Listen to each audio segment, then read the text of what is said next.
تقی نمکی تقی نمکی با من رفتم تقی مواظب با زور دیر نه یا ارباب ناکسمو بازم جریمت میکنه با اون بی معرفت گربه مرتضی هر کارش کنی 4 دستا میاد. اگه دیرم نیام آن ناکس ساعتشو بکش جلو میگه دیر اومدی. کیه؟ اومده با سهر برده که سلام علیکم. خدا آسمو قرنده آخه من از دست شما دوتا نکره چی کار کنم؟ چی شده قمر خانوم؟ من فهمیدم من اینجا صاحب خونم یا خاک رو بکشه شما ها؟ این چی اینجا پشت در؟ آخه پس کی من از دست شما دوتا خلاص میشه؟ بری قمر خانوم بیا و دست بالا کن نفر یه زم ما بستون اون وقت راحت میشی. تو دیگه به رجینتو خواهش میکنم. حالا من چطور شده که با صدات فرشو به عرش دوختی؟ دیگه میخواستی چی بشه؟ یه رقبی تو سلام فاتی جون.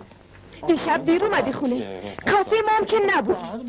نکنه رفتی بودی الواتی؟ الواتی کدوم قربونت برم الهی. امشب با حبیب آقا میایم کافه دنبالت. اون وقت من با تو حبیب با آتیش 4 تایی میریم نون بیار کباب ببر بازی میکنیم. خلاصه این دفعه آخرت برو تو رمی برده همچه حال شده که هر یکی میری بازلیدی که سرنات سبز میشه خیال میکنی مرده؟ نفهمیدم تو چه کم و کسی اما دیدی که مرد بودن ما رو قبول نداری؟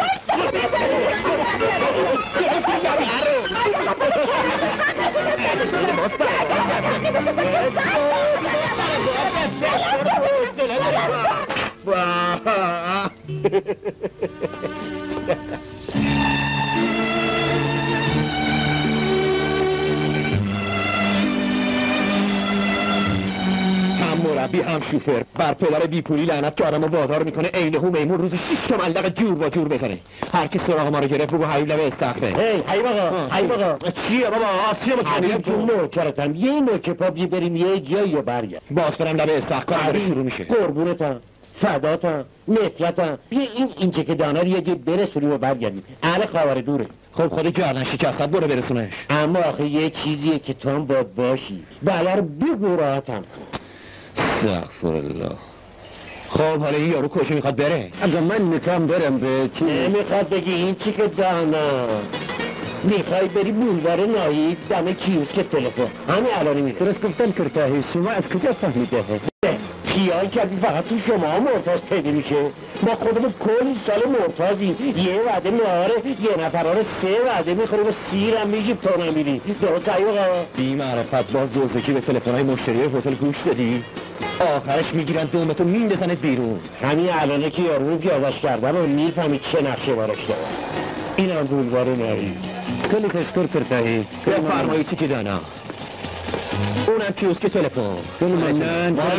منم ممنون. منم تشکر. برو تشکر.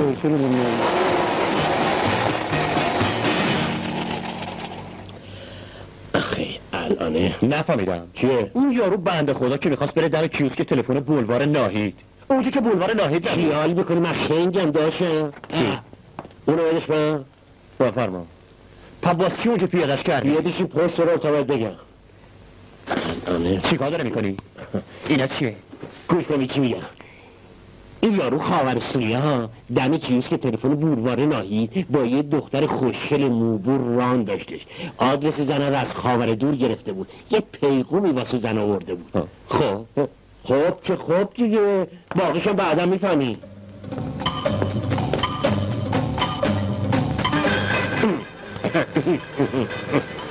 تقی تو نمیری مرگ موت قیافت عینه و اموی شیشک کاپور شده. تو هر چی بخوای بگو اما باور کن حبیب دارم خاطرخواه زنه میشه. تو که هنوز زنه رو ندیدی چجوری داری خاطرخواش میشی؟ اولندش که خاطرخواهی دیدن و ندیدن نمیخواد. دومندش حاجی همیشه مال ندید خریداره. حبیب انگار خوچه تو تلفن گفته بود یه ماشین یه کورسی خاکستری داره. جو احمد دیگر دا بیا بالاخره حرفتو تموم نکردی. گفتی تو یه تاجری و اهل خاور دور هستی. من چی کارت کنم؟ تو شوفر منی واسه بینه حقه ناکس بی معرفت. وای پرزانته کرده مستر شیشی کمر نوی اموی راجکمر سلام کرده. سلام آقا. قدو بلو تو را رو به نزن نکله باقی تمنا رو به نزن. این جانب در بست در اختیار شد. جان دقیقا خوشم بیاد. این چی که دانا این چی که دانا بپر بریم بالا. این چی که دانا این چی که دانا. ای راننده در باز دهی در باز دهی بالا غیرتا گرفتم نکن. این زهر ما رها شما نشستن کرده ها. بفرمایید خانم بفرمایید. متشکرم.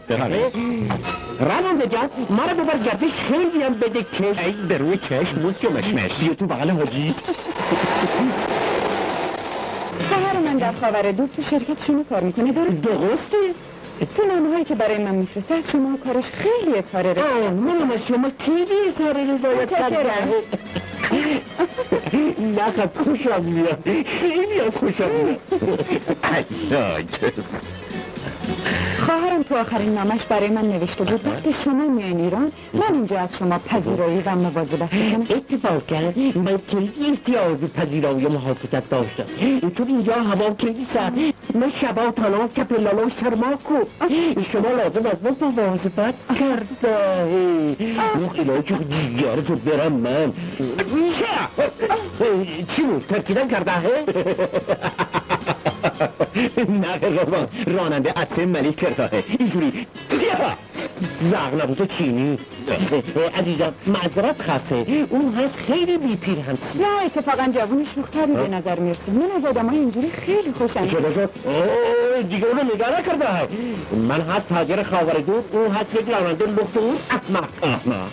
حالا بهت میگم احمق چی؟ خیلی باز ببخشی ماشینه دیگه. میگردر آجل میگردر کسی تو برم میگردر جان مادر میگردر مادر پدر میگردر. خیلی خب مامینی که نگر داشتم بزنم چی کار داریم؟ چطوری چاک سلامتیم برو با چاک خانم جا سلامت میکنم تا صدوق جلو الحمدلله خدا اینا دیدم حرفت چیه واسه جلو ماشین نگر داشتی؟ صدوق تو برم الهی ما با زیفر برسنم به بیمارستان آخه چادر بش زنت حامله با این سر مبارک خست دسته بی ثابتو بگیرو این نکن زدم خیلی خب با عصبانی نشو بودو زنتو وردار بیار. یعنی من باشم دستمال دوست حرکت کن پسر این آمبولانس نگی این ماشین اشاقه. به تمرگ ما حال نداری. بیا زیفو جن بیا زن نیست فرشته اسمالی قربان برم شکم تکن نده بچه عصبانی مزاج به دنیا میاده. قلون پشتن کرده الهی تو صدوق تو پسر باش. برای عرکوتی میدونی پسره من واریدم قربان تو برم برو تو زنج از سوار شد برو تو الهی قربان اون ریشی تو برم چند قربان آخ گفتم زن نیست فرشته این وجاهته خواهی کرده تو بیمیری این دفعه زدم ها قربان دست زودتر رادیو چاردر بشینی تشم خدای نکردی اینجا بزده رادیو قربان صرف بشینی میخوام جتوار برونم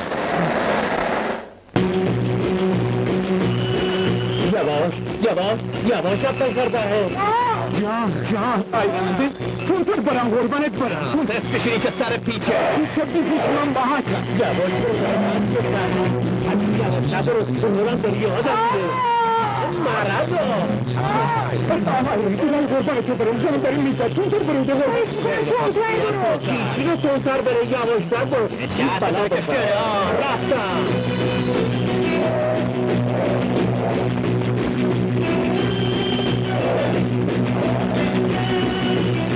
تو بازی کرده یواشتر اینجا مکن بیشی سر پیچ هوایی کار داشته باش سر پیچه صرف بشینی که پیچه با پیچه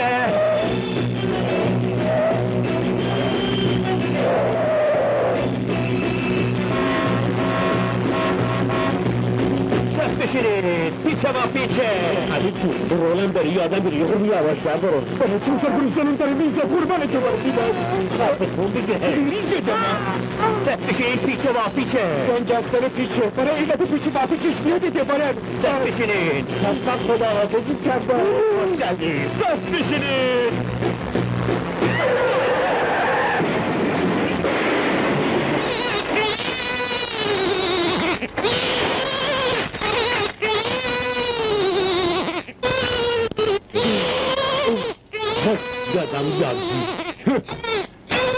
اینقدر آدم بیمرفم بای خودت جن قربانت برم زنجانم زایی سیدی رو بدش به من این رکل بیبارت بره زیر گل الهی گفتم اینو سوارش نکن گوشه کرده چرا بایستدین زودتر بریم دکتر خبر کنیم خدا رو شکر الان میدم یک آمبولانس دکتر میارم برای تو خیال کردی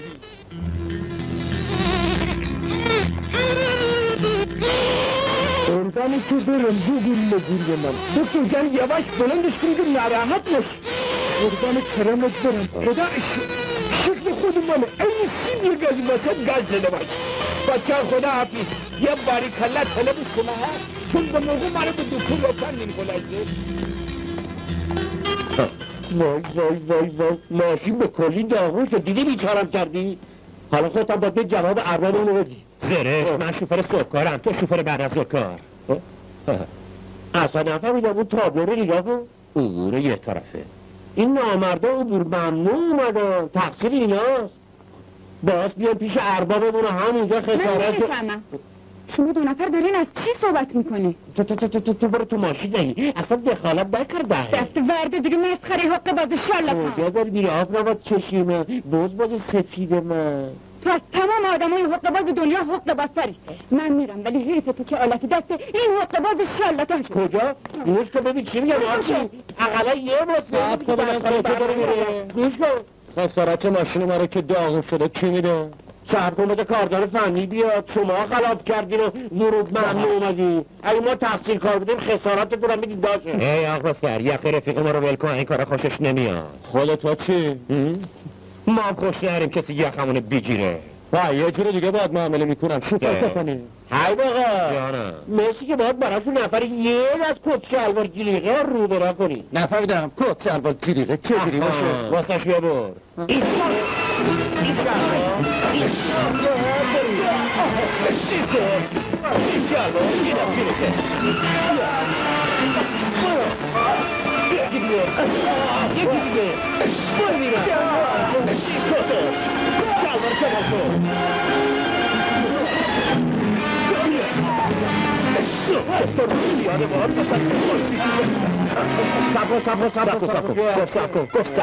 کن بیه زبان شروع بیا بگی میدم بکن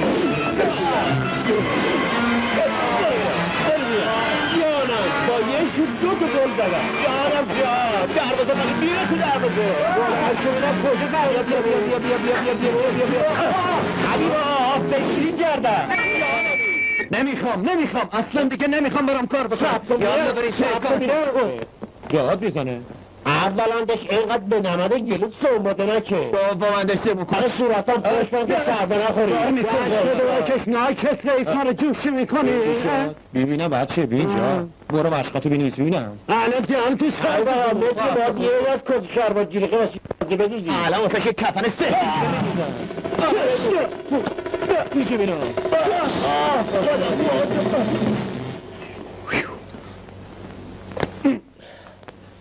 خب تا چی؟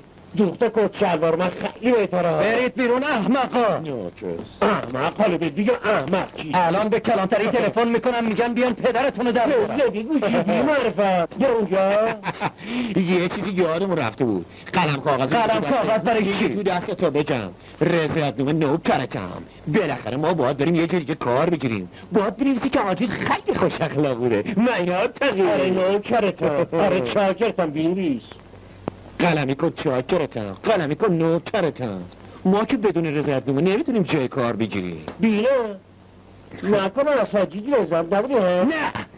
نه اون نکنه پس معلوم میشه گوچه و جلیقه میخواد نه الان مینویسم و مینویس اینم رضایتنامه به شرطی که زودتر گروتون رو گم کنی بدیده یه منت این جانب نصرت الله شیردل از راننده خودم از راننده و مربی شنای خودم خیلی خوب از راننده و مربی شنای سابق خودم آقای حیوه خانواده روز قربون من کاری به اسم و فامیلت ندارم من میخوام صبح تا غروب مواظب کسایی باشی که تو صرف من شنا میکنن و در صورت لزوم از خطر غرق شدن نجاتشون بدی و در ضمن به همه اونایی که میخوان شنا یاد بگیرن باید شنا کردن رو یاد بدی فهمیدی؟ حالی شد قربون برو مشغول شو این رضایتنامه هم پیش من میمونه باشه قربون با شماره 1 پاجم با شماره 2 پابا با شماره 3 آزاد شروع میکنیم یه درمیون دمه رو بخواب مربی بله خانم گفتیم چجوری بخوابیم ها؟ دمه رو بخوابید خانم اینجوری ببینید خانم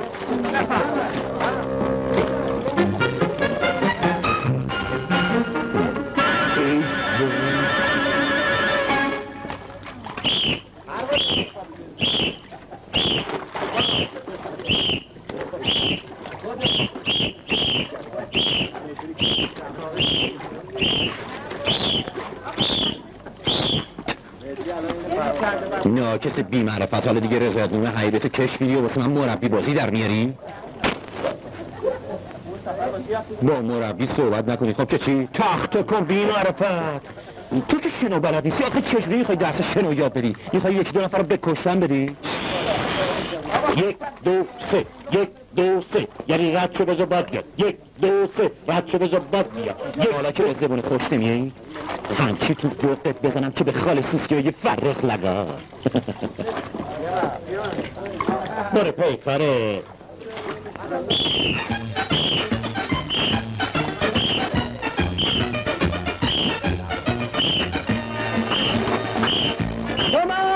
کمک کنین آقای مربی یه نفر داره غرق میشه یه نفر داره غرق میشه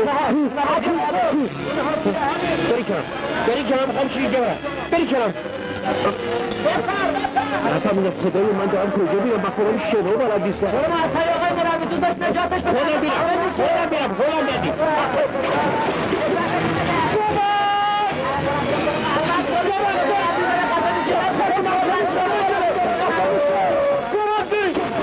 آقا دستم تو جامعتون مربی داره خفه میشه دارم مزخرف بگی مرد مربی داره خفه میشه اصلا دروغ از نمیکنه اون هاش خودتون ببینید یه والا دست شد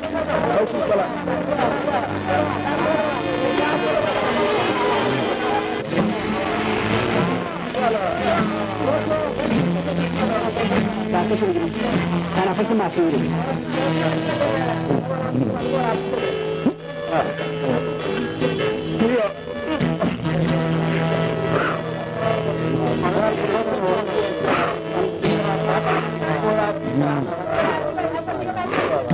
بریم کنار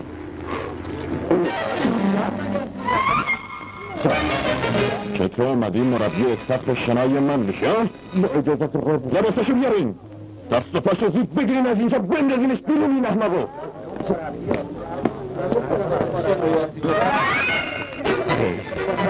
دستنشی همه چی من درستای بیزد بودد بخور تو سره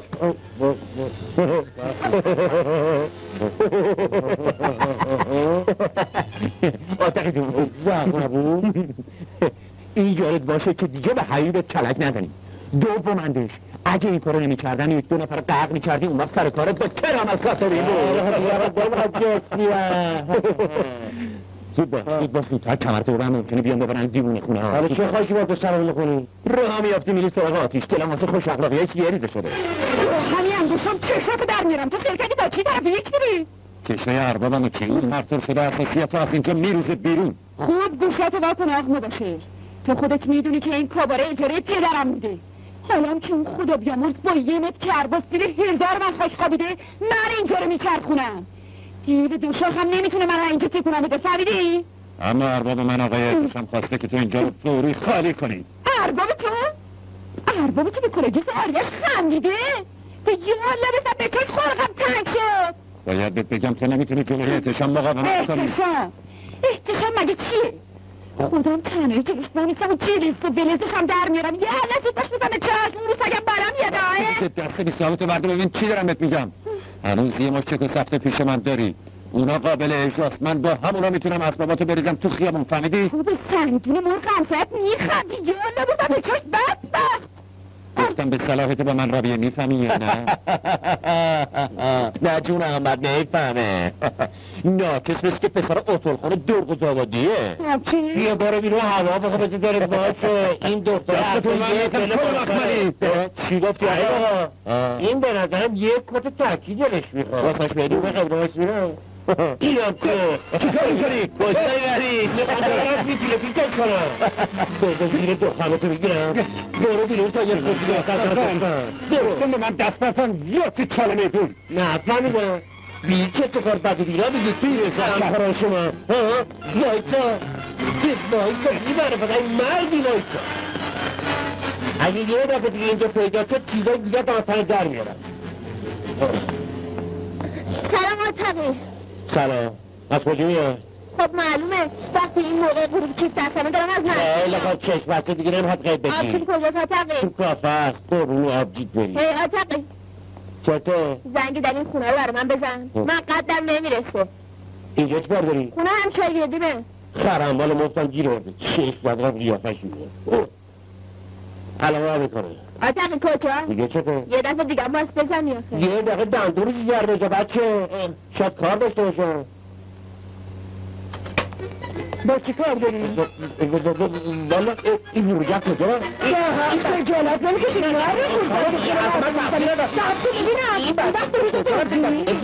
یه باعث آتیش به جود گرفته بسته باعث به شل و پره بقیه آروم بشه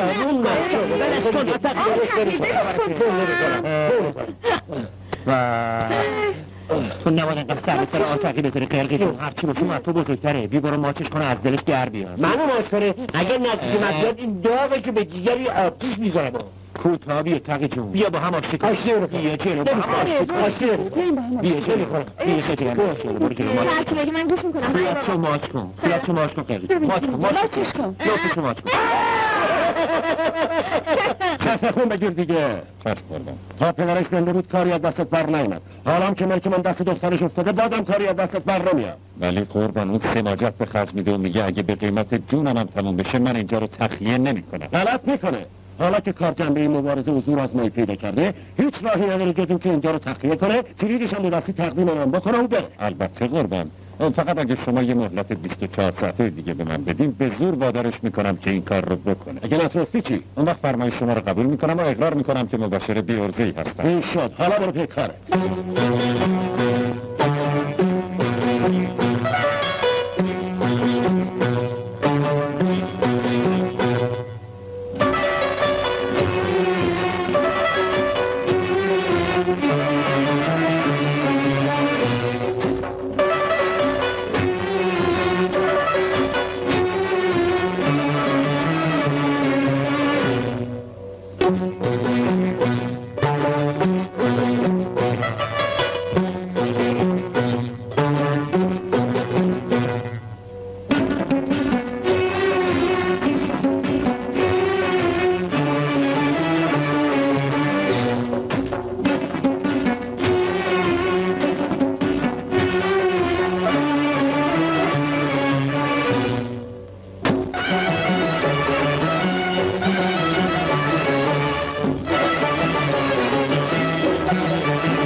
به کجا بروم به چه کس گویمی فسانه رو چیز تو نبود اثری در دیار آشنا قسم که بی تو در شبم نمیزند سپید سر ز دامنم شرار غم کشد زبان تو به سر امان دیره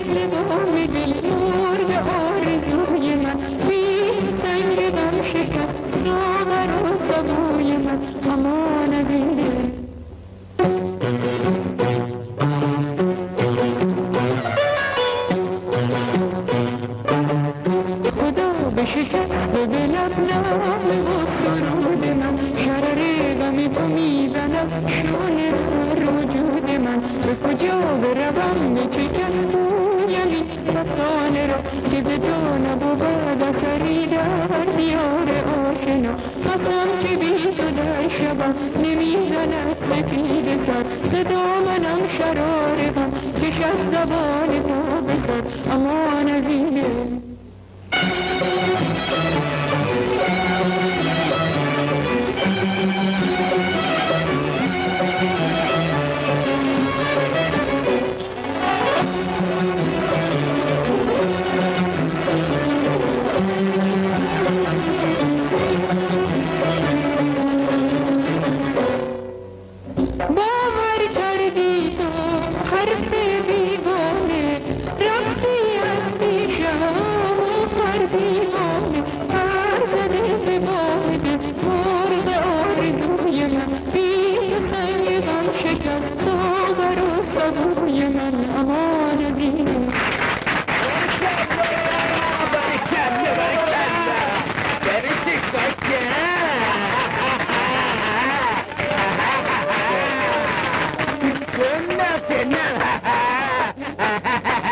چه خبرته؟ من نشابر تو حلقه کردم. این دیگه چیه؟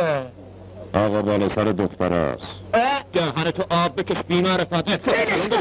اینجا دعوا مرافع رو نندازیم بسه کافا بد میشه. اتفاقا ما رو واسه همین کاره بردم میگی نه تماشا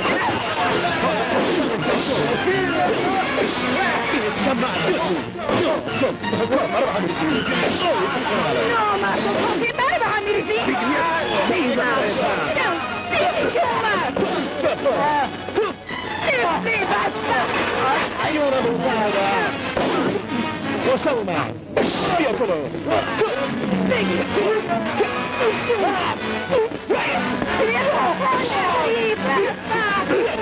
بگیرم بی بوته سلامتی لطفاً ساکت چی دارم ببینم چی کار دارم میکنم. بالاخره شما حاضرین رضایت بدین یا نه؟ نه آخر قربان شما چه؟ شما؟ نه اون نکبه بخشی جاب سربان یه التزام از آقایون بگیر و آزادشون کن. اطاعت قربان اگه بتونین ازشون رضایت بگیرین شما هم امشب آزاد میشین. چه رضایتی جاب سربان؟ ما زورمون زیادتر بوده گفتم خودش زدی گناه که نکردیم نه شما بگید این گناهه ببرینشون. بفهمین آقا شما بفهمین شما بفهمین رابیه فاتقی هر کی خربزه بخوره پال هرچی میشین هر کی خربزه بخوره پال اجازه دارم با میزنم خداحافظی کنم فقط یه خونه دیگر آقا من حالا میرم زندون حالا روشن بشه ناراحت نباش حق میباشه توش کن تو خودت میدونی که تقصیر شما ها بوده فعلا که امشب اینجا نمونم تا آبخانک بخورم. ببین آب مباشه اگه حبیب و تقی برن زندون نه من نتون منظورت چیه؟ گوشتو بیا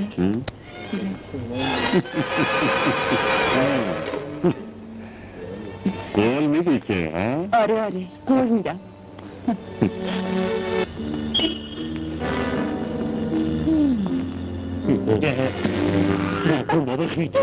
بچه بیان برین رضایت بدین اینا از خودمون بی معرفت ای ما از قماش تو بودیم تو سوپور به حل زهرمون میده راست میگه جان آب بگیر پشت مناسبی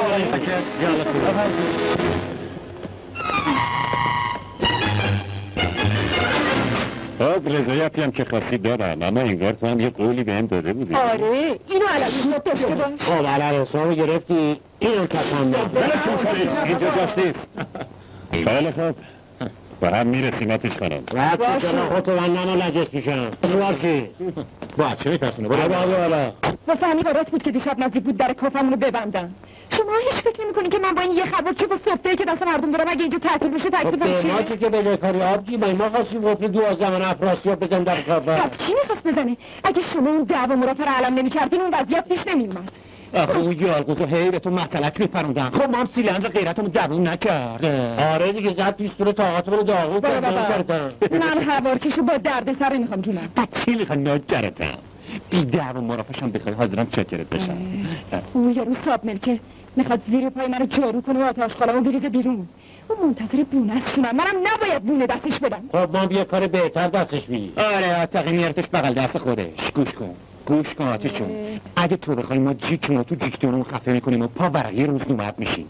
اصلا دیگه صدام رو در نمیاریم. آخه جون هرچی مردم خاطر کردی. خیالت باورم میشه کور خوندی. خیالا بابا والا بله من خاطرم. میخوای با چند صد تا کاف نوچ قله قاف واسط بکنم و بنویسم عاشقتم میخوامه. قله قاف وره شبی اونجا خارج از محدودات جواز بده میدن. نوچ ساختمون پلاسکو بکنی خیلی بهتره. اگه راست میگی چرا عقدم نمیکنی و جلو آخوند علمونه میگیری؟ بفرما. باز ما گفتیم قربون چشای بادومیت گفت نه بدون میخوام. آخه مخلصتم من که زنبگیر نیستم. من تو رو دوست دارم. تو هم چشات با رگ و ریشه دل ما آفتاب مهتاب بازی میکنه. خب حالا اینگار کنی یه انکهتا و خوندیم و شدیم زن و شوهر. تازه اول دعوا مرافع پاسدان کشید رو خوبه تو دهنتو چف کن دیگه. راست میگه. اصلا به ماست تو کار مردم دخالت بکنیم. مثلا دهنتو چف کن دیگه چف کن دیگه. گوش کن آتیشون. ما اینجوری دلمون بیشتر واسه هم دیگه طرف و طرف میکنه. واسه این که تو سقف خونه دل من یه شمع روشنه به اسم آتیش. تو محراب دل تو هم یه پیسوی روشنه به اسم حبیبت. خب اینو باید نیگرش داریم و نذاریم خاموشه. حالیته تو گفتی خاطرخواه منی درسته؟ بر منکرش لعنت. قصدم میخوری که راست میگی. 100 دفعه دیگه هم بپرسیم میگم آره. پس باز چه عقدم نمیکنی؟ نوکرتم هستم. چشمم کور میشه وقتی اینقدر دوست دارم که نفهمیدم. تو چی گفتی؟ گفتم باز چه عقدم نمیکنی؟ تو از اون کلکای ابن وقتی هستی که تو آدم بهت میگه سلام علیکم میخوای یه زنجیر بنویسی دور گردنش یه نوسن یک زیر بغلش یه کاسه ماست بری دستش 3-4 تا بچه تو دوانش. اما کور خوندی 100 دفعه بهت گفتم بازم میگم حاجی نه زن بگیره نه امضای پای قباله بنداز. و سلام نامه شد تمام. ولی تو آره بفرما آب پاکی ریخ رو دسته تا تو باشی دیگه جوزاق حاجی نزنی. اصلا چطور بیزدن حاجی چی؟ قرار همین روزا شوفر تاکسی تلفنی بشن. تو نمیری وزم سکته میشه اون وقت چرا ندارم کلی گشی جفتتون نشکفتم بزنی به چاش. یالا بری بیرون. اگه یه دفعه دیگه اینجا پیداتون بشه قلم پاتون رو خورد میکنم. یک کاره؟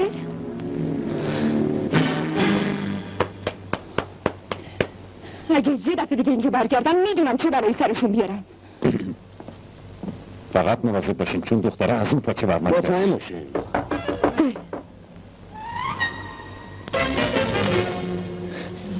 بریم تو. الهی که دست خودش کنه دختر. انگار عوضی زدم. چطور شد؟ تو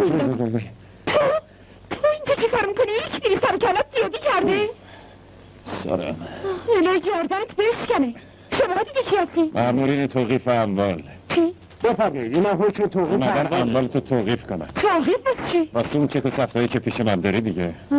پس این تو؟ بله زودتر دست به کار چین. از سالن پایین شروع کنین. از میزا و صندلی‌ها و بقیه چیز. من خودم اینجا دست به کار میشم. بریش همه کس و کارت میخندی در به داغون.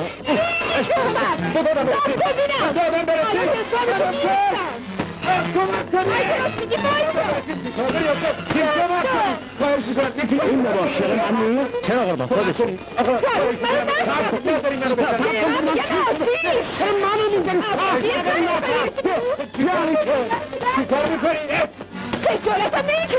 دختر این کل و خند اینجور که پیداست با این دختره از راهی زور نمیشه رفتار کرد. باید از سر قانون وارد شد. برو جلوی دفتر برادر دادم زود باش.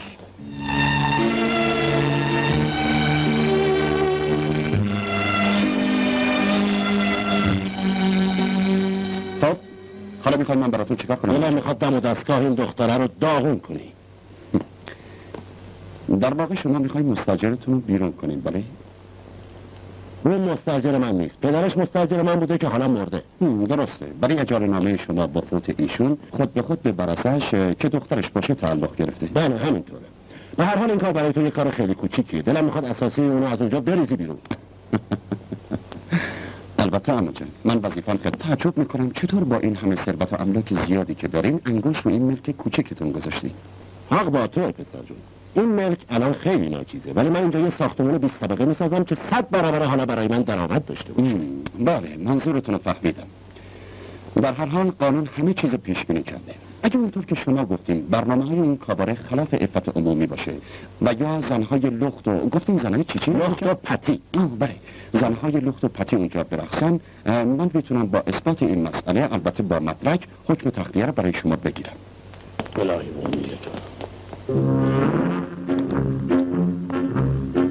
هی فتی جون چهرش جو بگم.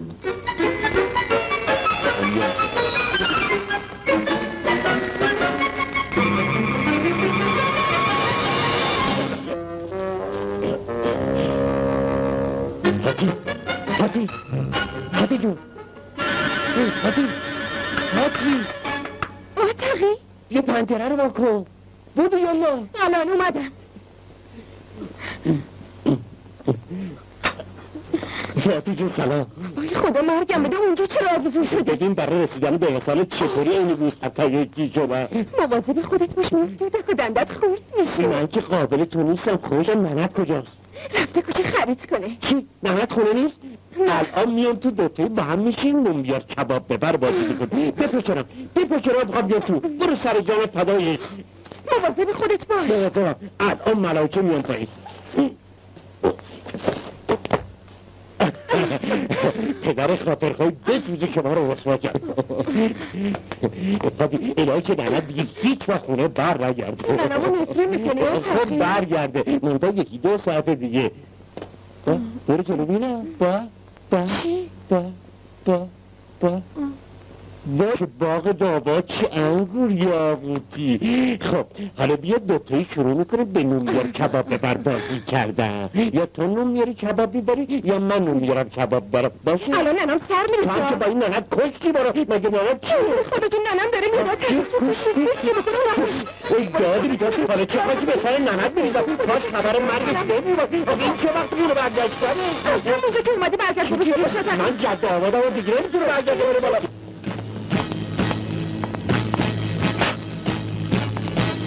خدای کمکم دیگه مادرم نفهمه. سلام مادر. سلام. چرا نفس میزنی دختر؟ هیچی مادر، گرممه. اون وای انقدر شلو بود که داشتم سرسام میگرفتم.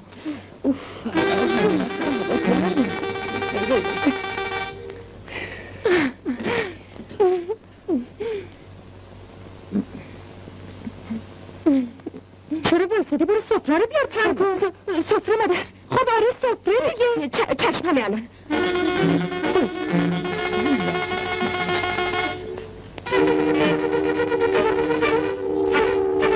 بله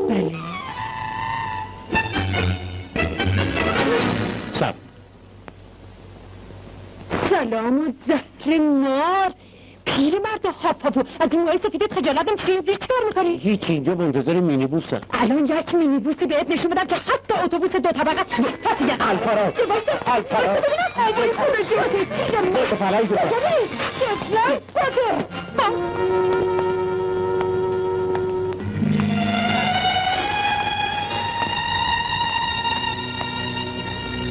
همون جون بالاخره چه تصمیمی میگیرین؟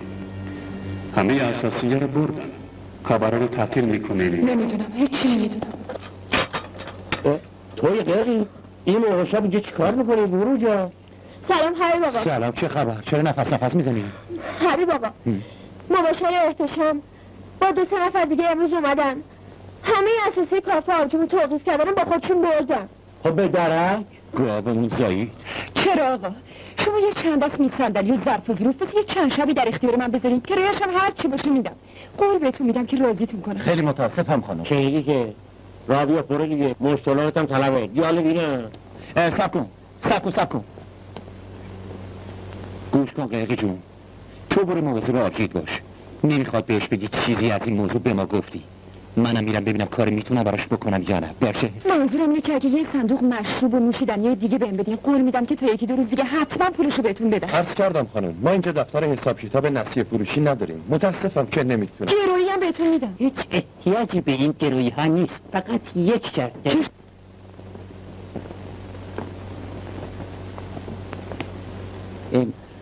باید قول بدی که امشب به شام دوتایی با هم نوشه جمع کنیم. میشه؟ خفه خون بگیر بعد ترکیب یک بریم. حالا تو آینه به اون قیافه قزمیتت نگاه کردی یا نه؟ پیره ها بردشون ریختی روی باره.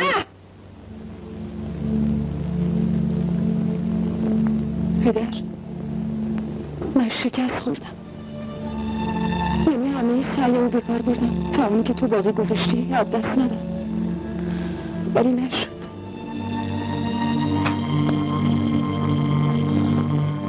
سلام آبجی.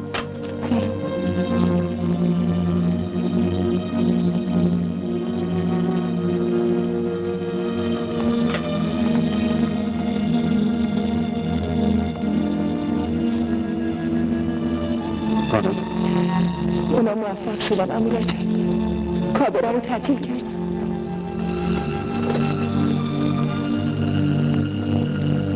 به سلامت خانم.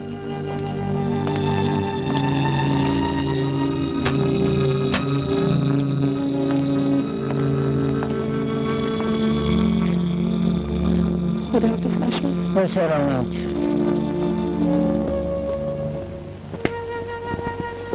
یه قطعه رسیدی. یه جلو. بیا یه جلو. یه قطعه رسیدی دوا. یالا کمک کنی سرشی میگه بزنی پایی. بیا جلو. بیجی میرم.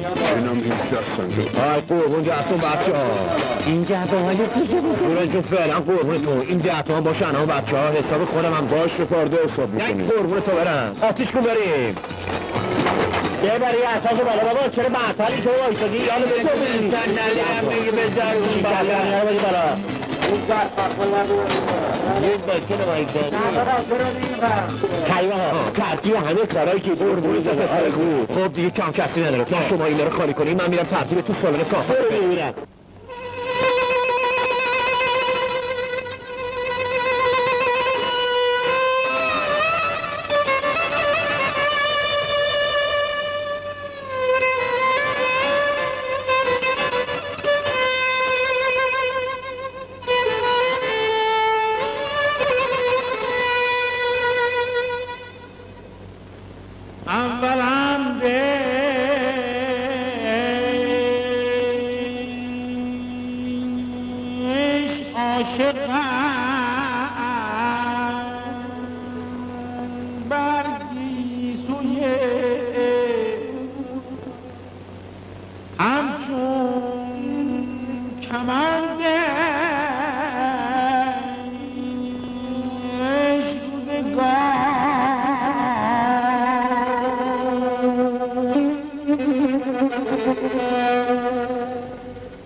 تو نمیدونی چقدر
چون که می ترسم من از اون هیکل و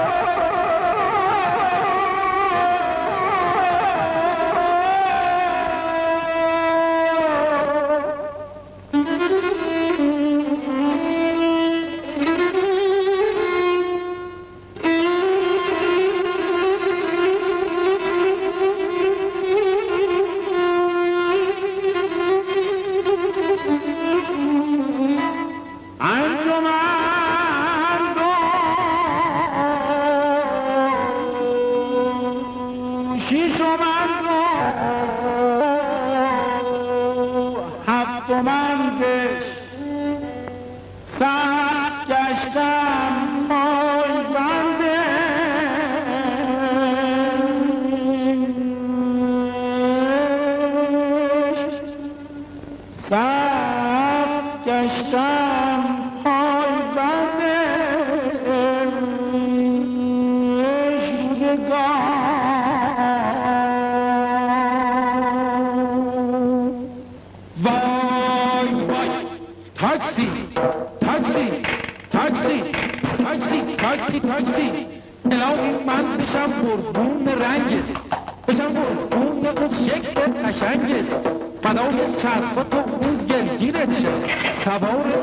و یا این که زیرت شد صبح حالا که آقای شوفه به من نگاه نکن اینجوری ببر از بس وایستادم با ریسک گرفتم دیگه از خسته دارم میفتم علم ثبت شده زیر پای بنده سوارم کن برو بزن تو دنده آقا کجا میرن؟ دروازه شمرون میخوام سرویس برم نمیشه عزیز جون سوارم کن شوفر دلمون نرنجون ببینم مو داری؟ بله دوتا ابرو داری؟ بله عینکم داری؟ بله سیبیلم که داری؟ بله دوتا گوشم داری؟ بله بالا گوشم داری؟ بله دوتا دستم داری؟ آره دوتا پاهم داری؟ آره چمدونم داری؟ میدونم هنوز جونم داری؟ میدونم تویتم هواست؟ بله تو معدتم غذاست؟ بله خلاصه آدمی؟ بله خیلی سنگینه اینه‌ای که داری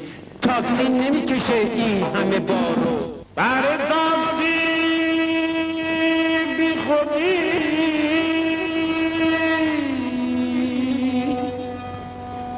اعداد و فریاد میکنی رفیق جون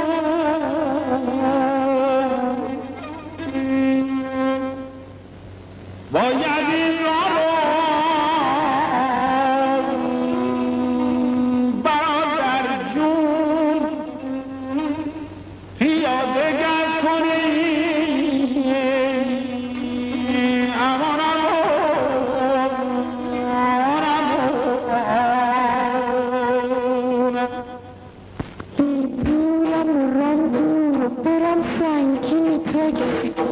من خوشگلم مستر شکلم این تاکسی منو میرسونی منزل خواهش میکنم بفرما حیف اینجا باسی ای خانمی خوشگل ای مامان قشنگه ای یارشون خوشنگه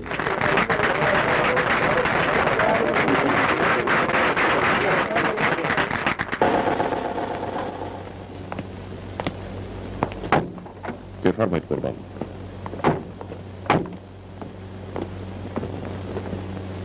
کابارش همینه؟ بله قربان اومدی که؟ نه خیر من فقط اومدم غلط کرد اومدی یالا قالب کباره بیرون تو از تمام آدم ها حقه بازتری فقط یک لحظه به من اجازه بدی چرا بایستدی؟ حرفتو بزن این وامونده دیگه چه حرفی داره بزنه؟ الان براتون میگه یالا حرفتو بزن والا خانم من باید بهتون بگم که من آدم خیلی بد و خیلی رزم. و خیلی رزم.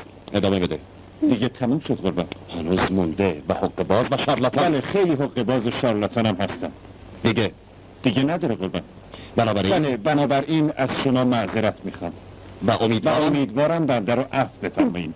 اساسیری هم که ازتون بردم تا 1 ساعت دیگه اینجاست. خیلی خوب.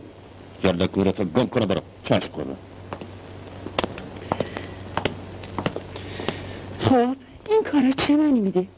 هیچی، معنیش اینه که تو پاپوشی که اونا براتون درست کرده بودن من دخالتی نداشتم. امیدوارم معذرت منو قبول کنین و همین. بازم معذرت میخوام.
من دوستتون میکنم که دوستتون دارم. دستتو بکش کنار. من قسم میخورم که هیچ نظری ندارم. من فقط دوستتون دارم.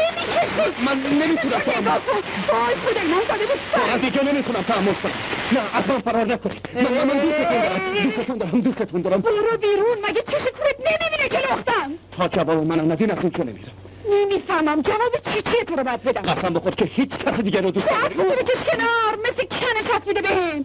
تو خیال میکنی چون من این کافرایی داره میکنم ممکنه پالونم کج باشه؟ کور خوندی آقای لفظ قلم. تو داری به مردی حرف میزنی که 30 سال تمام در کمال پاکی و نجابت زندگی کرده. حالا که عاشق تو شده و ازت تقاضای ازدواج میکنه بهش میگی مزاحمت شده. من دارم از شما خواستگاری میکنم.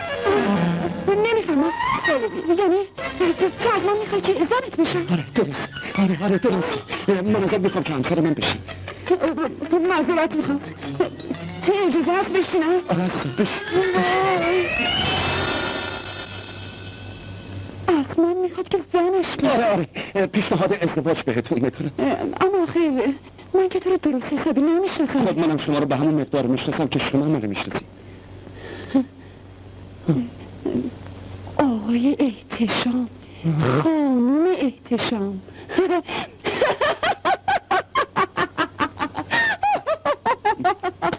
اینو باش. تو حتما زده به سرت نه؟ چرا؟ آخه من همیشه فکر میکردم کسی که من تقاضای ازدواج میکنه حتما باید دیوونه باشه و مخچش تکون خورده باشه. شما شکست نفسی میکنی؟ راستی اسم کوچیکت چی؟ مجید. مجید؟ اما راستشو بهت میگم من هنوز تو رو زیاد دوست ندارم. خب همینقدر که شما از من بدت نیاد برای من کافی. من فکر میکنم کم کم بتونم دوست داشته باشم. قول نمیدم. من مطمئنم که همینطور میشه. فقط یه خورده من مهلت بده که بیشتر فکر کنم. راستش دست پامو گم کردم. تا فردا بیشتر بهت مهلت نمیدم. الان خودم میرم تا با عمون یعنی آقای احتشام صحبت کنم. باید عروسی مفصلی بپا کنم. راستی یه چیزی یادم رفت. از این به بعد وقتی لباس ترت نیست هیچ مردی رو نباید تو اتاقت راه بدی. فهمیدی چی گفتم؟ خداحافظ عزیزم.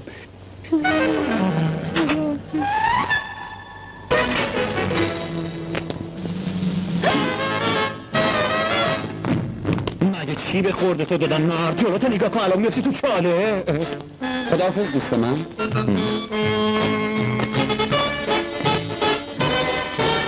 آتقی یارو رو شناختی؟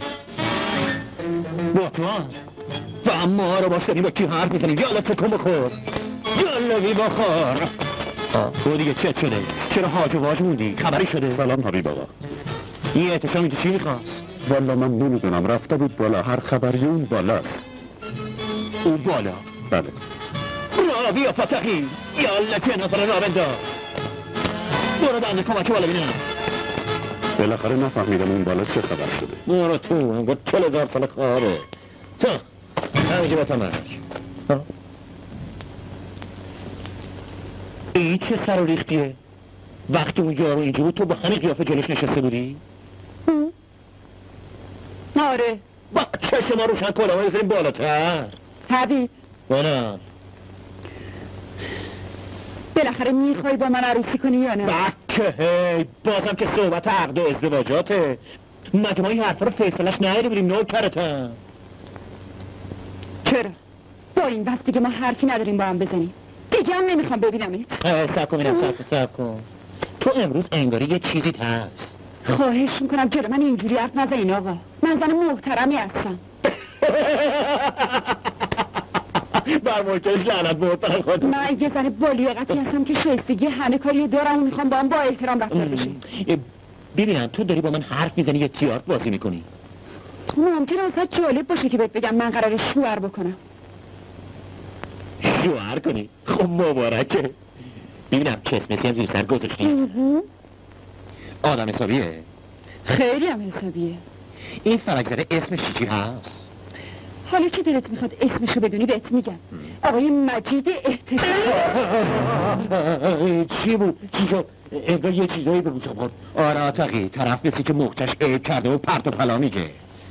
نکنه داداش ذلیل مردش از همونایی که به خورد من داده از آب دیشب دریغ نکرده. مگه دستم به اون داشت دارسه. میدونی دختر جون من رو دست نمیخورم. این حقا دیگه کهنه شده. زنها همیشه این چرکا رو سوار میکنن که مردا رو به طول بزنن خودشونو بیخریشی اونا ببندن. خیلی به خودت اطمینان داری. آره. خیلی خوب. ممکنه خواهش کنم از اینجا تشریف ببرین حضرت آقا. بی معرفت درست عین احتشام داره لفظ قلم حرف میزنه. اونش دیگه به خودم مربوطه. در ثانی کم کم داره حالم از قیافتون به هم میخوره. نفهمیدم چرا شو؟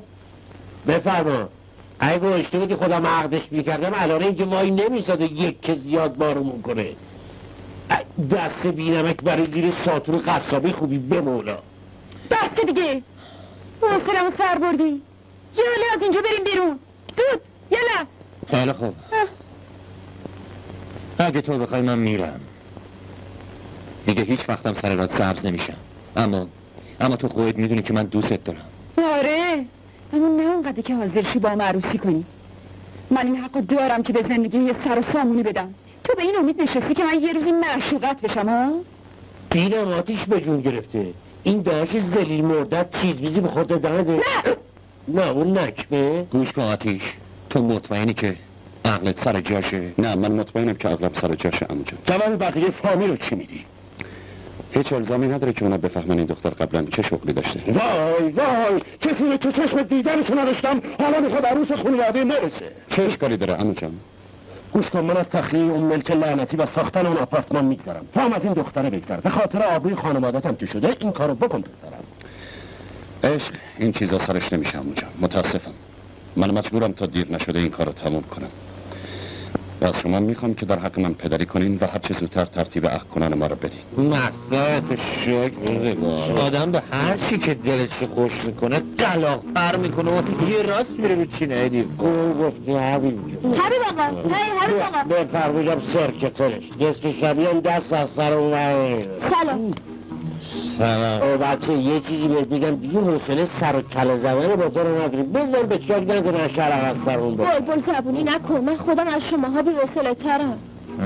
چه خبر شده؟ یه چیزی که من هیچ وقت دلم نمیخواست بشه. تو نمیدونی؟ چی رو؟ عروسی آبجی تو میگی؟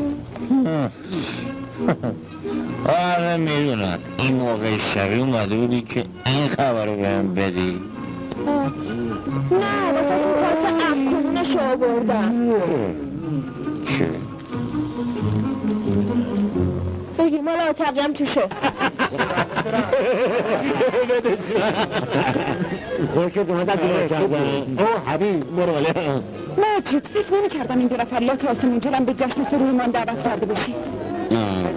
اتفاقا من دعوتشون نکردم. چطور؟ پس کی ممکنه بهش فرد بشه؟ اونم غیر تو این کاری کردی؟ نه فکر نمی کردم بدون اجازه همچی کار بدی بکنی. همه تون اشتباه میکنید چون جشن ما بدون وجود این دو نفر هیچ رونقی نمیتونست داشته باشه. بینم داشتم چطور شد که با ما کنار اومدی؟ آخه منم مثل شما مخالف این ازدواجم. بله مجید یه دقیقه بیا میخوام به دوستان معرفی کنم. نمیتونم زنمو تنها بذارم. نه مجید تو نباید به لطف و محبتش بی‌اعتنا باشی. دلنگران من نباش. من در همین قصر باشکوه میمانم و از حضور میهمانهای محترم مفتخر و مشمئز میشوم. خدایا چیا گفتم جونم به لبم رسید. خانم آتیش تعظیمت میکنم. انجام وظیفه می‌نمایید. علیکم آتش خانم. سلام آقای جاهی.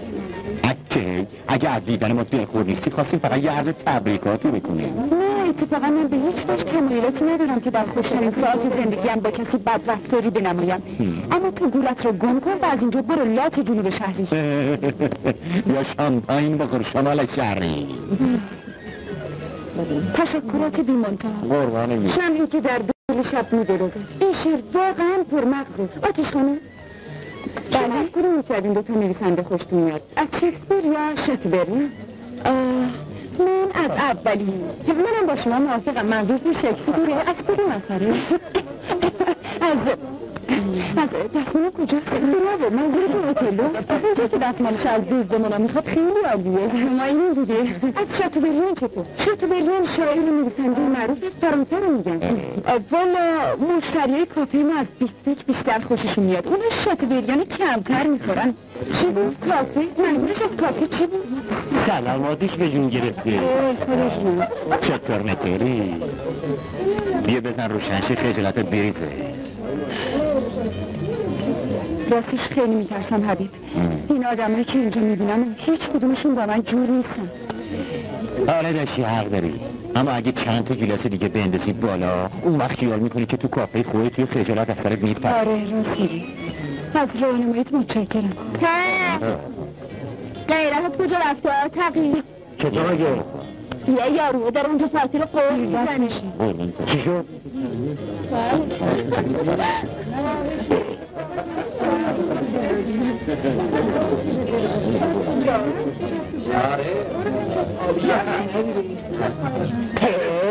آقا جلو لطفا ممکنه دستتون از دور کمره 19 رو برداریم. 19 شما؟ قرار ایال باشه. والا دستم بی اختیار اومد طرف خانم. دست ورد بی معرفت ما خودمون یه عمری با اختیار بی اختیار به زنبنه بربینیم. اون وقت تو چاقو تو واسه ما تیز کردیم. بیا این آخری هم صاف بنداز بالا با تخته کن. قربون صفحه میرسونه. چه؟ اصلا نمیتونم با این جماعت دم خور بشم. چون حرفشونو بلد نیستم. لابد اینو خیابان نفهمیم. آخه تو میخوای خودتو غیر از اونی که هستی نشون بدی. میدونی این آدم ها دیوونه سازرد ایرونیه. نه آره اگه یه دونه از اون آوازایی داشته که شب جمعه تو کافه خودش دیگه سنگ تمام گذاشت. آره مرگ تو راست میگه. نه بابا چوری مرگ تو جا. خیلی خوب پس سامیو با هم کمک الان خانم اکنون بلبل شرق مادمازل آتیش عروس محترم خانواده احتشام برای شما یک برنامه تمیز اجرا میکنم.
برو جلو چند تا بو از سیبیلای این یارو بکن.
کسی دست نمیزنه انگو خیته معتقی ها بزن به چاچه رو میره. حبیب آقا کجا داره میره؟ ما کارمون تموم شد خیرگی. تو اینجا باش ببین بعد از ما چه خبر میشه. مواظب آبجید باش. مست با خدا رو مواظب باش. میکشمش. هر وقت اونو ببینم میکشمش. اون بود که عرقا رو به خورده من داد. گریه نکن عزیزم. مطمئن باش هیچ اتفاقی نیفتاده. من تو رو جلو فامیلت سرشکسته کردم. من این جشن و سرور تو رو عینه روی کافه در جیزه ریختم. من لیاقت ندارم. نه تو اشتباه میکنی. بیا برگردیم بریم اونجا از مهمونم معذرت باش. این باش قضیه خیلی ساده تمام میشه. تا آرایش سر صورتتو درست کنی منم برگشتم پیشت.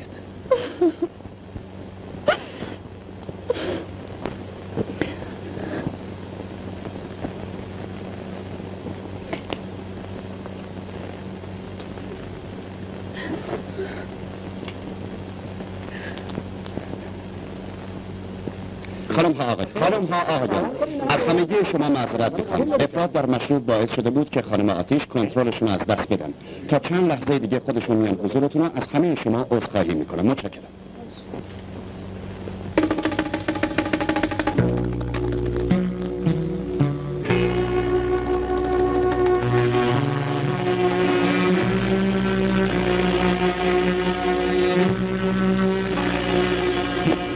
آقای محضردار تشریف آوردن. سلام قربان. از این طرف بفرمایید خواهش میکنم. گاهی برای هر کسی هم که اتفاقاتی میفته. قربان آقای محضردار برای مراسم عقد تشریف آوردن. متاسفانه یا خوشبختانه خیلی دیر آمدن چون عروس از پنجره.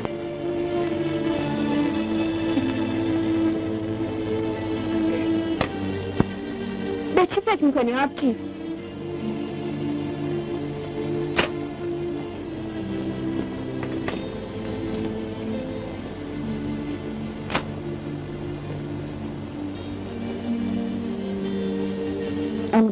بله خانم. یه قلم کاغذ واسه من بیار. میخوام یه نامه بنویسم ببری برای مجید. چشم خانم.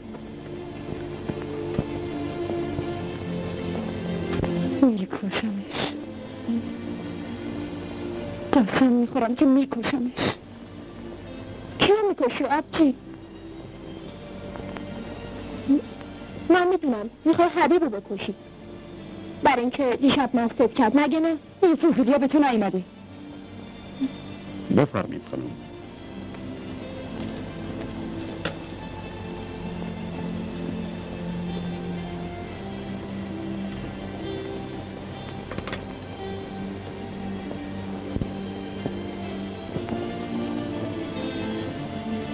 منو ببخشین آقا.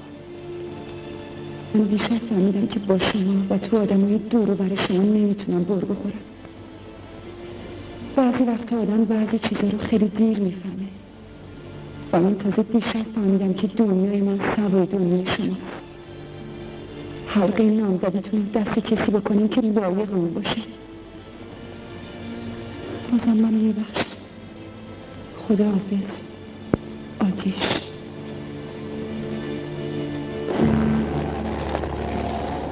حبیب آقا سلام. دست خوش بابا، این بروجک اینجا چیکار میکنه؟ اوضاع خیلی خیته حبیب جون. آبجیم داره میاد اینجا. اینجا؟ آره میخواد تو رو بکشه. بکشه؟ آهای بازم صحب کن بینم با چی داره میگه پسره؟ خب بگو. به خدا دروغ نمیگم، با 2 گوشم شنیدم قسم خود که تو رو میکشه. این خفه خوبی که با گوشم کر شد. خب نگاه چرا کن. معطلی؟ الان برسه یه فکری بکن. آتقی من رفتم گم گور بشم. اگه اومد اینجا بگو حیبت رفتم من مسافرم. خودم با حیبت خودی که تو بازی در میاری، اون که با تو کاری نداره. میگم اون دک و دنده خودت آبجیز داغو میکنه. آبجیم اومد. خدایا چه خاکی به سرت شد.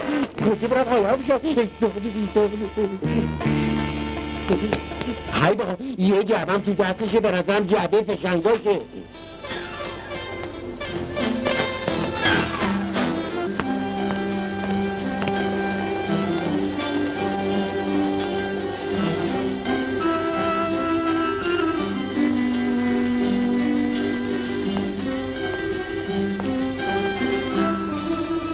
آقا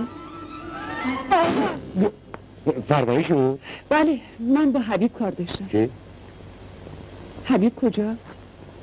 اینجا هم چه سوا میری؟ ده حتما؟ تو بمیری؟ پس معلوم میشه تخمشو ملق خورده. بله چه جورم.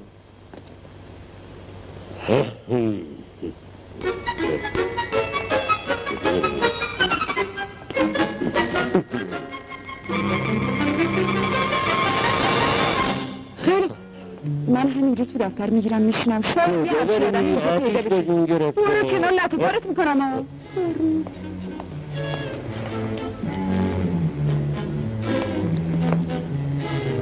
خب که گفتی اینجا عبجی کسی نیست؟ آره تو میری جور داشه. این تنه کفن کردی یا من به تو دروغ بگم. سرش بگم اون طرف. این تنه کفن کردی جور آتقی حیب اینجا نیست. بگو ببینم کجا رفته؟ رفته همون. آره تو میگی رفته همون به تو دروغ. خودت بمیری جد آبادت بمیرم. این همونه؟ خب آره دیگه همون بس دختر. خب بزن دیگه. گوله رو یه جایی بزن که حسابی دخلمو بیار. آتیشو تیر اول تو تو آبگاهاش، اون وقت گوله خلاصش با من. دیگه حالا چرا نمیزنی؟ خلاصم کن دیگه. هیچ معلوم هست چه پرت و پلاهایی داریم بلغور میکنیم؟ مای تو نیومده بود منو بکشی. خب بکش دیگه. خلاصش خلاص.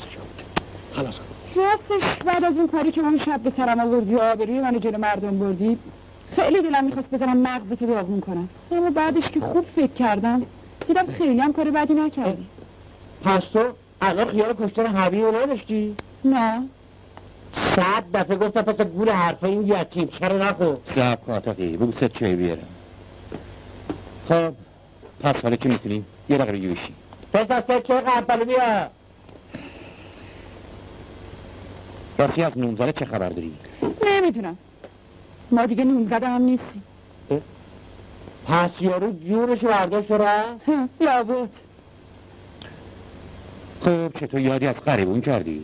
والا جونم واسط بگه این چند شبی که کافم تعطیل بود خیلی بی پول شدم. کلی بدهکاری ریخته رو سرم. اجاره کافه هم عقب افتاده.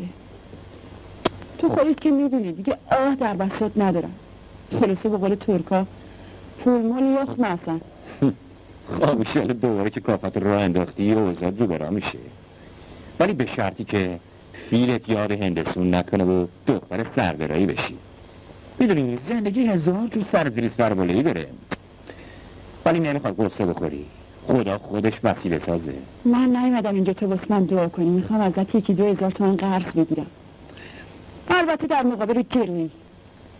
بیا اینم سند اجاره نامه کافه‌مه، پیشت گرو میذارم. دست ورد دختر چه گروهی باز چی؟ من تو که یه حرف رو نداریم. اتفاقا بعد کار اون شبت رفاقتمون تموم شده.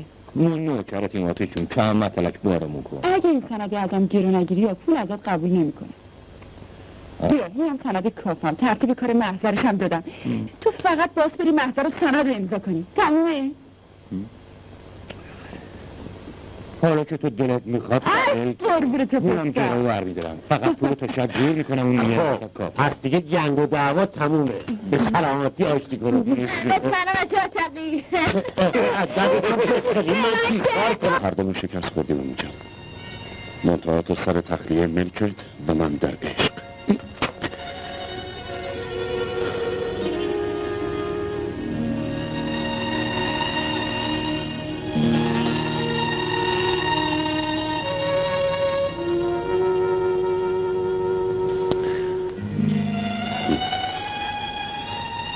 حالا کجا میخوایی داری؟ میخوام امشب بزنم به بیاری. میخوام همونی باشم که آتیش دلش میخواست.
سلام، چطور؟ تو اینجا چطور؟ دیگه دلم جوشو برده بود و قلوب محبت از سر میرم. با خودم گفتم فقط آب و سرد نگات میتونه به هوار دل ما برسه. باز خاطر همینم سیخه که اومدیم اینجا. تا حالا من تو رو مست نیده بودم. من مست نیستم. اما خودت هم نیستی. مرا چی خودم باشم؟ تو که من خوشت نمید. میدونی تو از آدم های داشمشتی مواب خوشت میاد. اونایی که اینو خودتن فقط بخندوننت، بعدش چی به سرت بیاد برات مهم نیست. دیوی ها چرا من دارم پیلی میرم؟ نفان دیگه چرا به همون خندی بوز خندی؟ آخه حرفایی که میزنی درست این حبیبه. آره امشب رو میخوام این اون بی بند و بار باشم. چون تو بی بنده‌داری رو دوست داری، برای همینمونه به من ترجیح دادی. نمیدونم، فقط همینو میدونم که من لایق تو اون زندگی پرتجمل تو آره درسته خاک راست. من به تو خیلی بد کردم مجید، اما خب این کارا کار دلم که هیچ وقت کسی ناکس سرش نمیشه. من از تو خیلی معذرت میخوام. جون دعا شدی حرفا رو نزن، آدم دلش طلاب میمونه. خب حق برای کرد عزت زیاد. حالا کجا داری میری اونم با این حالت؟ میرم تو خونه خودم و زندگی خودم. حالم هم خیلی خوبه، روشنم. بای خیلی آخ میگه که از برد دو من کشون افتم این نو مهربون، از برد دو من کیه در میزنه؟ سامری ولی چطوری لکه؟ ما که نوکرتیم جوجو. تو هنوز زنده ای؟ یه نفتی میکشیم دایی. فرما را باز و جده دراز. میبینم تو تا حالا تو زورخونه دلت کباده کنفتی رو دوست کشیدی؟ نفهمیدم چی تو زورخونه کشیدم؟ آره بابا جوجو، اینم که مغزش همیشه خدا زیر صفر و یخ و اندونه. خوش باش رقیب، حق برکت فقیر. ای دشمنه خدا همه بندگون خلوتت شفا و دو لباس عقل به تنشون کن. خود من همینطور الهی هم این جارو زده بود بسش پاچ قاطی کرده بود. مسعود دست خوش بابا، حالا دیگه عرق کیشمیش دادشم میخوری؟ من واسه حبیبت گرفتم. واسه من؟ آره آخه امشب لازمه که چند تا گیلاس بندازی. واسه چی؟ برای اینکه قراره توقیف بشی. اگه مست باشی و نفهمی چی به سرت میاد بهتره. نفهمیدم، گفتی قراره چی بشن؟ توقیف. درست نیم ساعت دیگه. اوکی، آتاقی فکر میکنم اگه اینجا یه آدم عاقل پیدم تویی. سلامتی با آدم عاقل. اون سندی که تو محضر امضا کردی یاد؟ آره اینا پولی که میخواستی واسه بردم. نه با لازم ندارم، اونا همش کلک بود جونی. چون موقعی که تو اون سند رو امضا کردی شدی صاحب و اجاره دار این کاباره، درسته؟ والا تو دلت میخواست من گرایی بردارم وگرنه ما با تو این حرفا رو نشتیم. خب البته. بخش گوش کن تقی نمکی. برا حالا که من رفتم بوستن کاباره و لخت او رو شروع کردم به استریپتیز کردن چی میشه؟ هیچی، با هم میشینی به حالش رو میکنی. نه دیگه. درست سر ساعت معین پلیس سر میرسه. این حتمیه واسه اینکه من قبلا ترتیب همه کارا رو دادم. تو دیوونه شدی دختر؟ باز میخوای بگیرم بنزنه تو زندون؟ نه این دفعه من نمیرم زندون جونی، بلکه تو میری. چون پلیس اینجور مواقع اول صاحب کاباره رو دستگیر میکنه. بله سند این کافی دیگه به اسم توه. خودت امروز امضاش کردی. ببین چه تماشایی میشه حبیب تو بگیرن و بندازنش تو آلفتونی. نه تو این کارو میکنی مکنه آفاقی از این زنها والا هر چی بگی بر بیار. درسانی من از اولش بهت گفتم که این خاربرده بالاخره یک کاری دست میده. گوش کن آتیشون گوش کن. من میدونم تو از بلایی که اون شب تو عروسی به سرت آوردم ناراحتی، درسته؟ همچی آخه اگه اون شب این کارو کردم برای این بود که دوستت داشتم، نمیخواستم تو رو از دست بدم. اما من دلم میخواد که تو رو از دست بدم. برای همینم هست که این کلکا رو جور کردم. برای اون خوزه که پاد لعنت دختر بی معرفت از زنگی کت و قمروزی از پشت بسته. کت تو رو که هیچی به سلامتی ساده لو. او با همه حرفا گوش کن آتش مثل که رفته گفت چی تیز بخواد برقصه. بیا تماشا.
گیرش دادین؟ مثل اینکه حالا خیال نداره دست از سر من برداره. اگه دوباره سراغ مجید برگشتی اون دیگه اینجا نیست، از اینجا رفت. نه،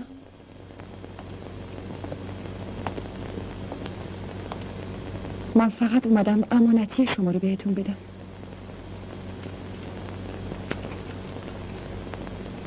بگیر. این چیه؟ کلید کابارتون. من دیگه مستاجر شما نیستم. ولی چرا حالا؟ اون موقع صحبت زور بود و مبارزه. شما فقط به خاطر اینکه آدم پولدار و با نفوذی هستین میخواستین به من زور بگین و حق منو از دستم بگیرین. من همیشه خودم اقرار میکردم شغلی که دارم یک کار مشروع و آبرومند نیست، اما شما منو وادارم کردین که در برابرتون ایستادگی کنم و به کارم ادامه بدم.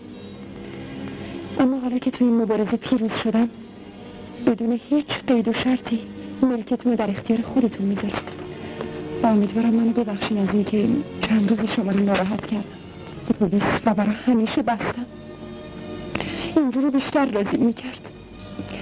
حالا فقط از شما یه چیز میخوام و اون اینه که هر چه زودتر ترتیب آزادی حبیب رو بدیم، چون من قلباً خاطر اونو میخوام. میدونی؟ آره کم و بیش یه چیزایی میدونستم. یعنی بعد از اون شب جشن که اون اتفاق لعنتی افتاد به این مسئله پی بردم. حد زدم که نه مجید به درد تو میخوره و نه تو به درد مجید. من جز اون هیچ کسی تو زندگی ندارم. اون از زندون درش میری؟ حتما، و خیلی بزرگتر از این کارا رو برات انجام میدم. البته نه به خاطر این کارت، بلکه به خاطر اینکه تازه دارم میشناسمت. تا از اون دخترایی هستی که آدم تو زندگی کمتر باشون برخورد میکنه. من از این به بعد مثل دختر خودم از مواظبت میکنم. خیلی خوب، بس دیگه، یه خورده کمتر تا راستی که باره کنی. سلام متقی. سلام زهر ما. اینقدر از دست دلخور شده بودم که چیزی نمونده بود نسل تروزانی. ما اینجا چیکار میکنین؟ نه بگی بچه اینه اون جن همه جا ظاهر میشه. خب الحمدلله که جنگ و مغلوبه تموم شده، گوشه سوته صلح و صفا برقرار شد. بیا ما چه آشتی کنون رد کن لبم باشه. سرکار اگه زامن بیاد امشب آزاد میشه. بله خانم، فقط یه التزام ازتون میگیرن که دیگه برنامه‌های خلاف قانون تو کافتون انجام ندید. بچه تو که هنوز نخوابیدی؟ مثل اینکه سرم سنگینه، خوابم نمیبره. خب پسر جون چرا تا حالا به من نگفتی؟ الان یه استکان شیر بدینم حسابی سرت سبک بشه و خوابت داره. الهی که خواب به خواب بری.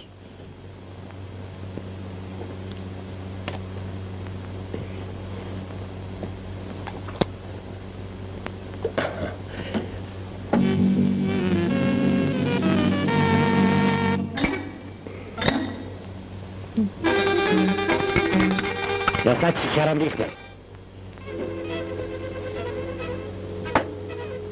بیا بخور. پاشو. من دوست ندارم، نمیخورم. این شیره، همش ویتامینه. پاشو بخور. پاشو. ولم کن. خب پاشو با هم میخوریم. بیز برای خودم رو بریزم. درست اندازه من فریختم. خب آتقی شنیدی؟ چی رو؟ از بیرون یکی صدای زد، انگار صدای فاتی بود. صدای فاتی؟ الان بیا. فاتی فاتی فاتی فاتی فاتی. نه بابا، گوش دوازی شنیده بود. خب بخوریم به سلامتی. هی گفتی چی آبجی؟ به سلامتی حبیب.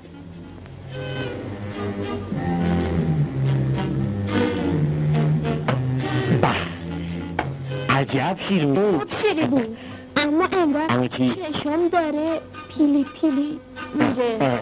بگی بخواب که به خواب ابدی بری. امیدوارم که دی هیچ وقت نشه. این بچه از جلتی رو آبجیش سفید کرده. بچه به این تخصی منایی بود. خب حالا بودم برم سراغ فاتی.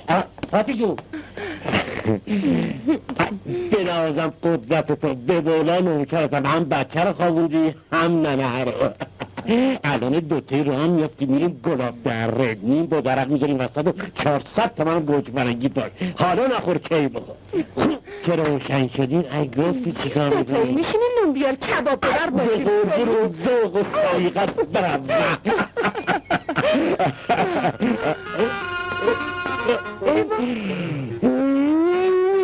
بخوام بیاد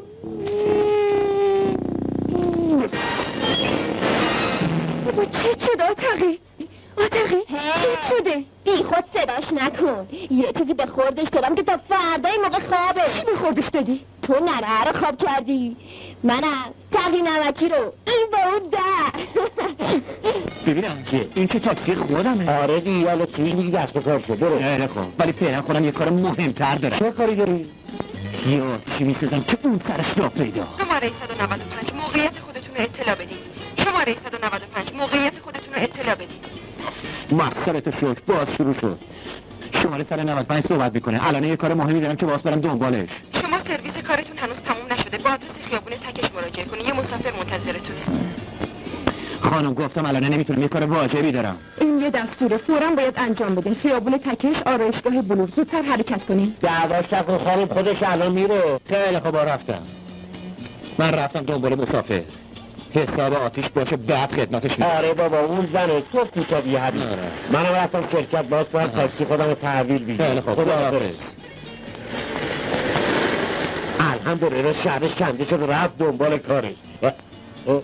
کسی چرا شب دوباره نگاه میکنی؟ درو بکن. چشم بفرمید قربان.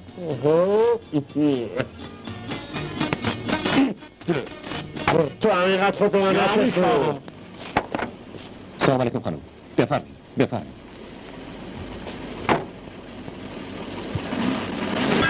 مسافرش سوار کرد؟ بله قربان سوار شدن. تماستو باش قطع نکن. با چه وفور نعمتی اینجا. خب چرا ما رو زودتر نیاردی اینجا؟ کجا باز برم خانم؟ محضر. کجا خانم؟ گفتم بریم محضر. ببخشید آبجی کدوم محضر؟ حالا یه محضری که منو تو رو به عقد همدیگه در بیاره. ها سلام. تو باشه برو پایین نسلاس بیمعرفت. یالا زحمت کم کن. احمق داره پیادش میکنه. دهنه جواب بدیش بیمعرفت به رفیق ما بگو بله نسبت. از اونم بدتری. گوشی رو اون دسته. میبینی چی به ما میگه خوشگله. آقا خواهش میکنم مؤدب باشی. چشم. گوش کن حبیب. من نمیدونم تو راجع به من چی فکر میکنی اما یالا زودتر شهر رو بکن از باد بیاد. من به تو حق میدم حبیب. پاشو برو پایین خلقمو تنگ نکن. شماره 195 اشکالی پیش اومده؟ با شما هستم. اشکال که چه عرض کنم یه موندم آقا مزاحم تو تاکسیه که خودم رفع رو جوش میکنم. شماره 195 مقررات آیین‌نامه شرکت و آداب معاشرت با مسافرین رو برات میخونم. گوش کن. گوش کن پسر. رفتار تو با مسافرت دور از نزاکته. هر راننده‌ای موظفه که تا تو مقررات آیین‌نامه شرکت همچین ماده‌ای هست که راننده باید واسه دلخوشی مسافر با اون ازدواج بکنه؟ ها؟ هست یا نیست؟ جواب بدین همچین ماده‌ای هست؟ چرا جواب نمیدین؟ چرا لازم که جوابشو بدیه؟ گفتم جوابشو بده دیگه. والا نه همچین ماده‌ای تو آیین‌نامه نیست. ای به قربون اخلاق با انضباطت. حالا که همچین ماده‌ای نیست یال بخالی شد. چرا به دوشار چسبیدی؟ گفتم پاشو پیاده شو. شما حق ندیدین مسافرتون رو پیاده بکنید. به رئیست بگو انگار ما به درد این شرکت نمیخوریم. باش تا اتوبتون رو بیارم و تحویلتون بدم. عزت زیاد. یالا پاشو پیاده شد. زبونم مو در آورد. برو پایین. آخه بلند شو برو پایین خلقمو تنگ نکن یالا.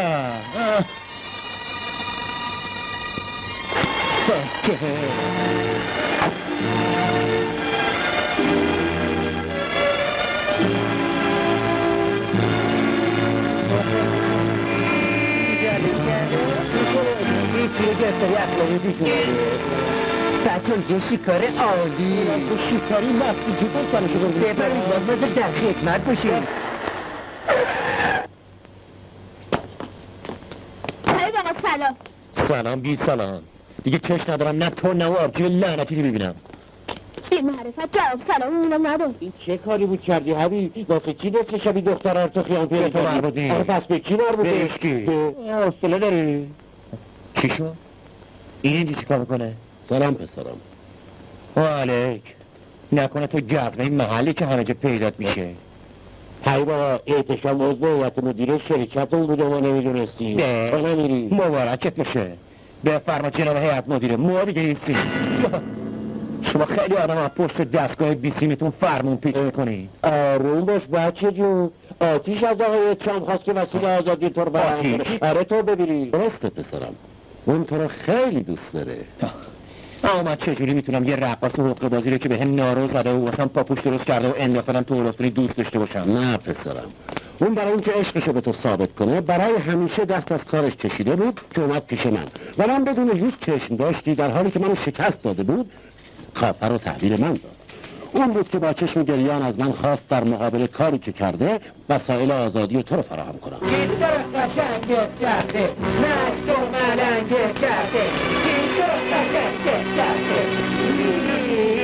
آره هی بقاتیش کار سابقش رو ول کرده، الانم همه امیدش به توه. تو هم که اونو دوستش داری، پس چرا معطلی؟ هی بقا تا 3 میشمارم، اگه نری دنبالش خودم الان میام دنبالش و صاحبش میشم. 1 و نیم 3. باشه بینم این ناره بیمعرفه.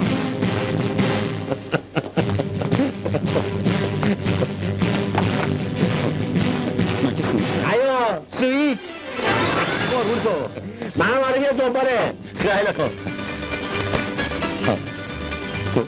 تو اینجا چیکار میکنی؟ اومدم بهت بگم که جواب سلامن یادت رفته. خیلی خوب. سلام علیکم تلقی. سلام علیکم، به مولا چاکره کرد که تو قشنگ کرده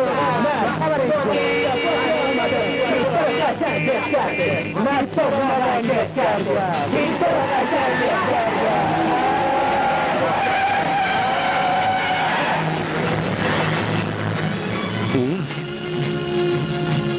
من همینجا پیادش کردم، پس این کو؟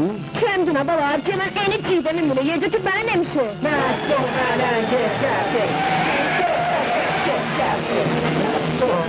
اون چه خبره؟ اونه ها چیمه؟ بارکیته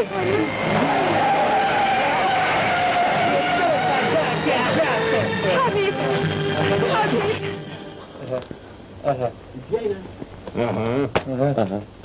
چی کارشه؟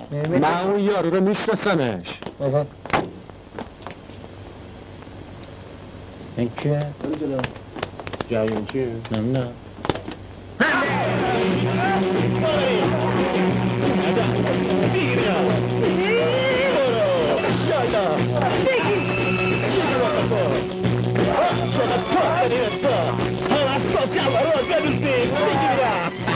خدایا زودتر یه ماشین چی میشه دارم؟ نه خلق بایسته نه اما یوغی جا بخو بگیرم. یه جلو ببینم رو هوا حراسش کردم. هی بابا شخصه مشغولم دیگه میدم.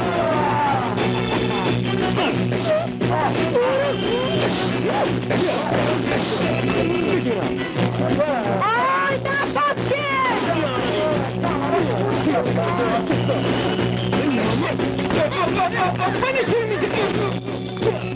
سلام علیکم. بی‌معرفت با چاق سلامتی نکنه. یعنی مقلوبات آفاقی خود بسر قصبته. آی نفت که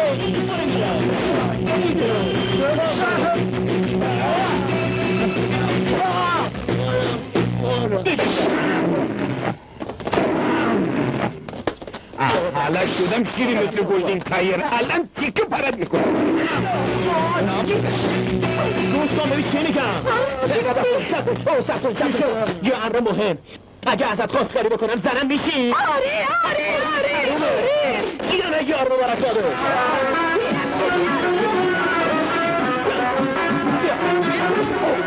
با هم ترکی یالا بینم این آخر کاری حالا داغت به جیگر آسیب میزن.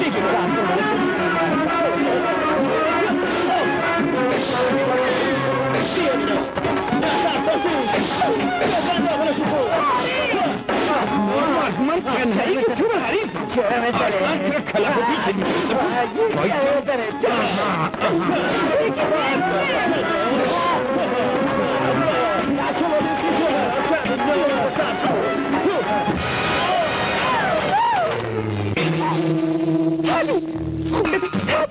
خدایا بازم من بیشوهر شدم.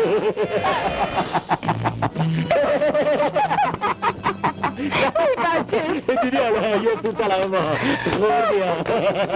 سلام خانم جان، سلام آقا جان، سلام. چرا بایستدی قربان؟ زمانی با ما حامل است، باید زودتر با ماشین برسنی بیمارستان مریض خانم. چی معرفت؟ استاد تو من خونه بغل ایستگاه راهنه. تو هنوز نومانش رو یکی رو پس انداختی. میگی مرد حسابی جوانمو ورزشکار ببین دشمنای منو به چه روزی انداختم. اینقدر پوز نده. عیالت کجا؟ بند منزل همینجا بود. بیارش یالا. سواشی بچه ها بریم حالا. بودو قرقی بی جلو آتیش. پایشه ناکس خودتو به مشواردگی نزن. یالا زودتر رابی پای بقا.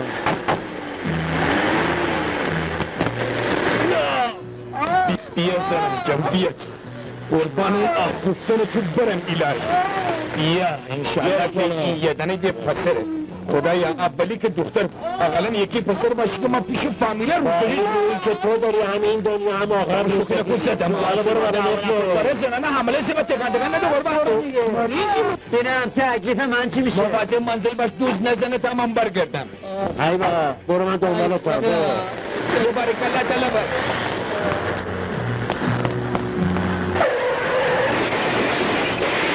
باشیدم داغونی که بازم بچه پسره قربان تو برم زنگ قربان تو نهار میزه قسیم مهمان من